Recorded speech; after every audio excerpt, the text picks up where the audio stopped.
오늘 말씀은 욥기 12장 1절부터 25절까지 말씀입니다. 함께 읽습니다. 욥이 대답하여 이르되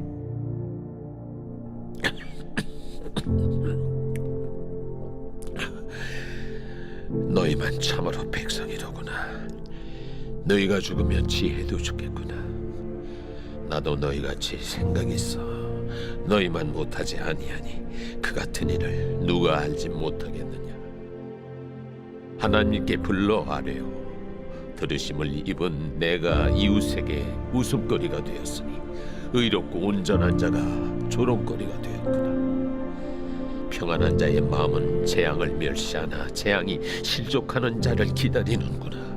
강도의 장막은 형통하고 하나님을 진노하게 하는 자는 평안하니 하나님이 그의 손에 후히 주심이니라. 이제 모든 짐승에게 물어보라. 그것들이 내게 가르치리라. 공중의 새에게 물어보라. 그것들이 또한 내게 말하리라. 땅에게 말하라. 내게 가르치리라. 바다의 고기도 내게 설명하리라. 이것들 중에 어느 것이 여호와의 손이 이를 행하신 줄을 알지 못하랴.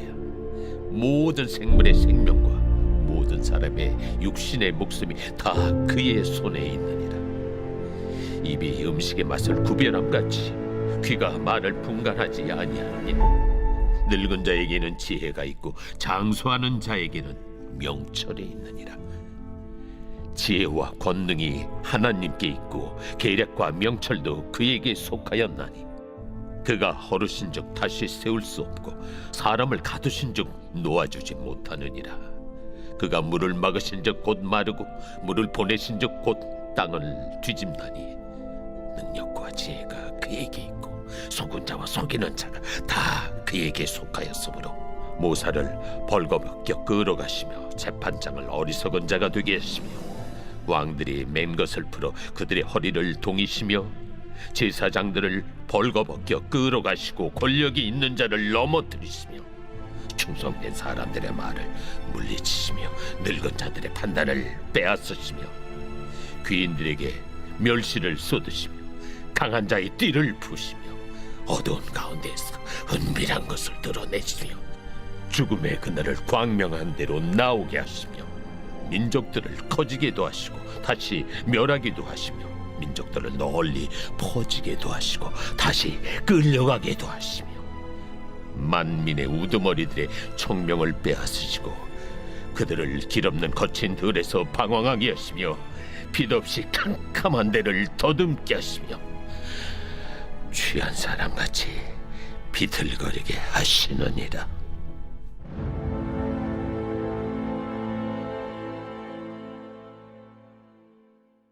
함부로 규정하지 말라라는 제목으로 말씀 증거합니다. 불교에서 쓰는 말 중에서 우리에게 익숙한 표현들이 있는데 그중 하나가 인과응보라는 말일 것입니다. 쉽게 말하면 행한 대로 돌려받는다라는 뜻이에요. 그리고 이것은 불교뿐 아니라 대부분 종교 혹은 일반적인 생활 속에서 당연한 가치로 생각합니다. 성경에서도 마찬가지예요. 실제로 하나님도 죄에 대해서 벌을 주시고 사람이 겪는 고난이 행한 대로 돌려받는 꼴이 되게 하시기도 합니다. 곧 욥기에서 욥의 세 친구가 인과응보를 강조하는 것이 이상한 일은 아니라는 거예요. 그것이 종교적으로 또한 인간적으로도 죄에 대한 가장 일반적인 생각이기 때문이지요. 더 나아가서 욥의 세 친구는 그럴듯한 근거까지 덧붙여서 인과응보 논리를 확고히 합니다. 엘리바스는 하나님의 계시를, 빌닷은 조상의 전통과 지혜를, 소발은 하나님의 오묘함까지 들먹였어요. 그렇게 탄탄한 인과응보의 논리로 욥을 매섭게 몰아붙인 것이죠. 하지만 그 말에 욥은 동의하지 않았습니다. 그러니 친구들이 볼 때 욥은 어리석은 자로 보일 수밖에 없었겠죠. 교만하고 오만한 자, 알고 보니 형편없는 자로 여겨졌습니다. 곧 이렇게 정죄당하고 비난당하는 것은 전적으로 욥 본인의 탓이라는 것입니다. 하지만 지금 이 친구들에게 결여된 것은 무엇입니까? 친구의 고난을 깊이 헤아리지 않는 차가운 인성은 차치하고서라도 그들은 하나님의 속성까지 왜곡해서 생각했지요.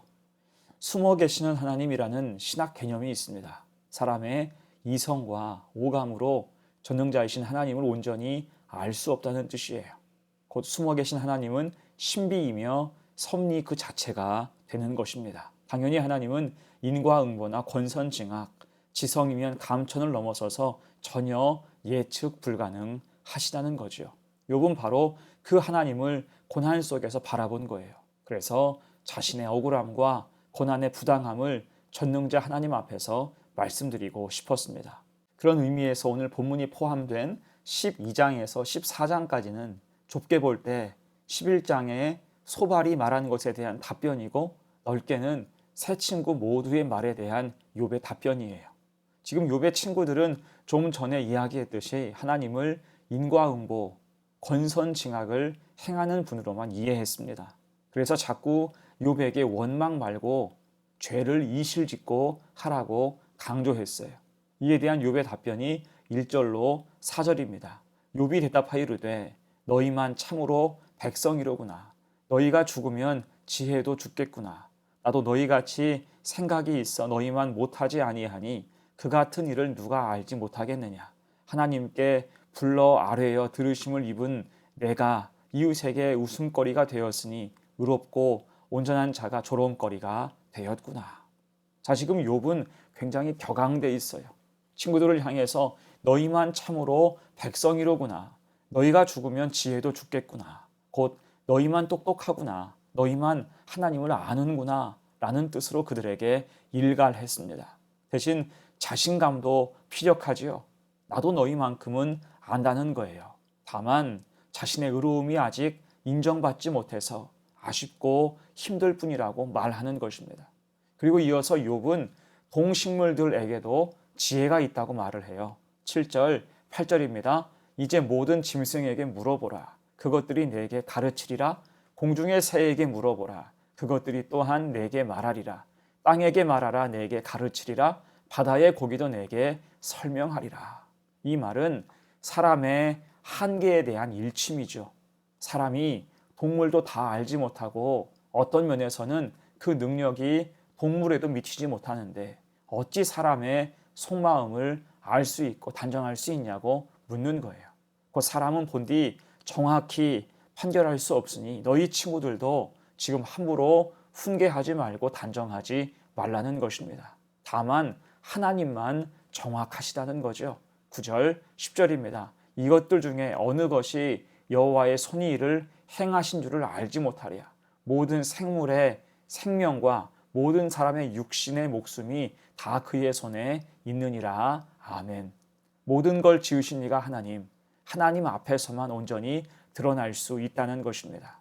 그리고 이제 13절 이하에서 욥은 하나님의 하나님 되심, 인간의 상식을 넘어서는 하나님의 행하심에 대해서도 말을 해요.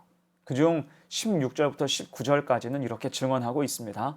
능력과 지혜가 그에게 있고 속은 자와 속이는 자가 다 그에게 속하였으므로 모사를 벌거벗겨 끌어가시며 재판장을 어리석은 자가 되게 하시며 왕들이 맨 것을 풀어 그들의 허리를 동이시며 제사장들을 벌거벗겨 끌어가시고 권력이 있는 자를 넘어뜨리시며.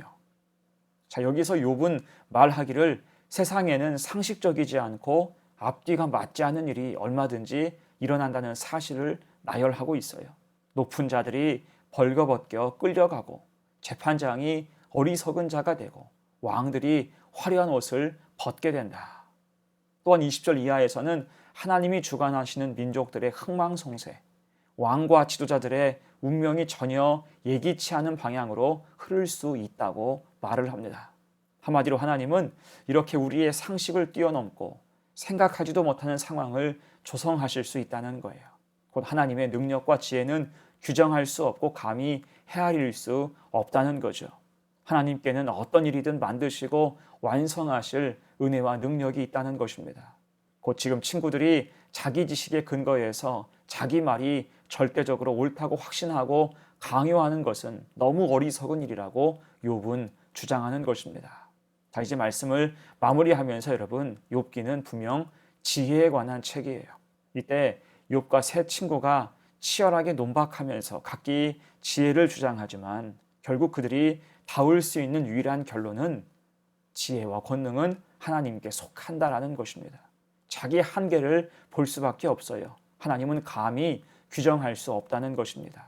이를 근거로 우리는 치열하게 살되 그 안에는 우리가 이해하지 못하고 때로는 용납하지 못하는 상황이 생길 수 있음도 기억해야 할 것입니다. 다만 그 모든 것을 주장하신 이가 하나님이심을 신뢰하면서 함부로 판단하지 말고 신실하게 믿음을 가는 것이 중요하다는 거예요. 여러분, 미국의 신학자 스탠리 하우어스 목사가 있습니다. 그에게는 심한 조울증을 앓던 아내가 있었어요. 이로 인해 그는 늘 고통과 씨름해야 했습니다. 그의 아내가 훗날 세상을 떠난 뒤에 사람들은 그에게 물었어요. 어떻게 그런 고통을 견디며 살았습니까? 이에 스탠리 목사가 말했죠. 사람들은 내가 고통에 대해 어떤 해답을 갖고 있으리라고 짐작합니다. 그러나 나는 전혀 알지 못합니다. 내가 신학자, 목사로 살면서 배운 것이 있다면 고통의 원인이나 해결에 대해 답을 구하지 말아야 한다는 것입니다. 그리스도인은 해답 없이도 고통을 살아내는 사람입니다. 해답을 모른 채 주어진 삶을 살아내는 것이 바로 믿음입니다. 여러분, 이렇게 고난을 통해 성도는 성숙한 그리스도인이 되는 것입니다. 성 어거스틴은 이렇게 말했죠. 고난은 자수를 놓는 것과 같다. 생각해 보세요. 자수의 앞면은 아름답지만 그 뒤는 아주 복잡하고 지저분하지요. 그것처럼 우리가 고난 당할 때 우리 육신의 눈은 자꾸 자수의 뒷면을 보려고 합니다. 불안하고 걱정이 태산이 돼요. 하지만 하나님을 신뢰하는 눈으로 보면 하나님이 우리 인생에 놓고 계시는 자수의 앞면, 그 찬란함을 볼 수가 있는 것입니다. 그렇게 성도의 삶은 그 무엇이 아닌 하나님을 향한 신뢰가 진짜 답이 된다는 거예요.